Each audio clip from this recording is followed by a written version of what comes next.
Mr. Speaker, I rise in strong support of this resolution. I thank the gentleman from Ohio for bringing this issue up. It is late. This war started 10 years ago. It's about time we talked about it. It was said earlier on it is hard to quit a war, and we shouldn't be quitting.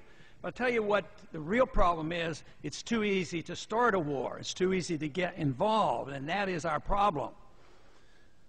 The founders of this country tried very hard to prevent this kind of a dilemma that we're in now, getting involved in no-win wars and nobody knowing exactly who the enemy is.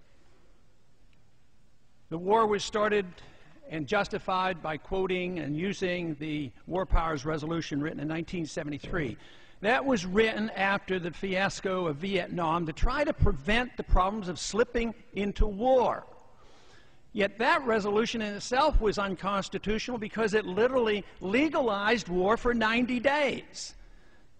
So it did exactly the opposite. So here we are, the 90-day permission for war at that time now is close to 10 years. I'm afraid that this is a little bit too little, hopefully not too late for us to do something about this. Are we going to do it for 10 more years? How long are we going to stay? And the enemy is said to be the Taliban. Well, the Taliban, they certainly don't like us, and we don't like them. And the more we kill, the more Taliban we get. But I want to quote the first line of the resolution passed back in 2001. What the purpose of giving the president the power, which was an illegal transfer of power to the president to pursue war at will.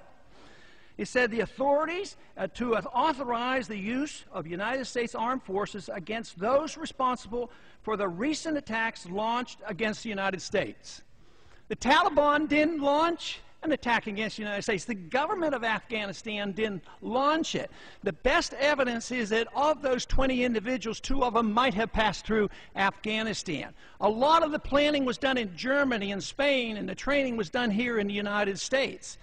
Oh yes, the image is that they all conspired, a small group of people with bin Laden, they made this decision.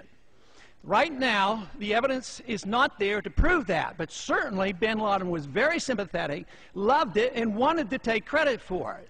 And one of the reasons why he wanted to take credit was that he said it would do 3 things for what he wanted. First, it would enhance his recruitment efforts for Al-Qaeda and his attack against Western powers who have become overly involved in control of the Middle East and have had a plan for 20 years to remake the Middle East. He also said that the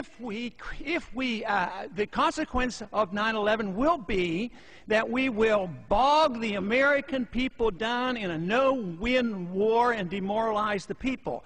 And they're working on it. There's still a lot of moral support, but there's a lot of people in this country now. The country is totally bankrupt, and we're spending trillions of dollars on these useless wars. The people will become demoralized because history shows that all empires end because they expand too far and they bankrupt the country, just as the Soviet system came down. And that's what bin Laden was hoping for. He also said that the dollar spent will bankrupt this country. And we are bankrupt, and yet there is no hesitation to quit spending 1 cent overseas. We built embassies in Baghdad, we built embassies in Kabul, billion-dollar embassies, fortresses, and it's all necessary. Nobody is really concerned. If people were concerned about the disastrous effect of debt on this country, we would change our foreign policy and we would be safer for it. We are not safer because of this foreign policy. It's a policy of intervention that has been going on for a long time, and it will eventually end. This war is an illegal war. This war is an immoral war. This war is an unconstitutional war. And the least you could say, it's illegitimate. There's no real purpose in this. The Taliban did not attack us on 9/11. Do you know, after we went into Afghanistan, immediately the concerns were shifted to remaking the Middle East. We went into Iraq.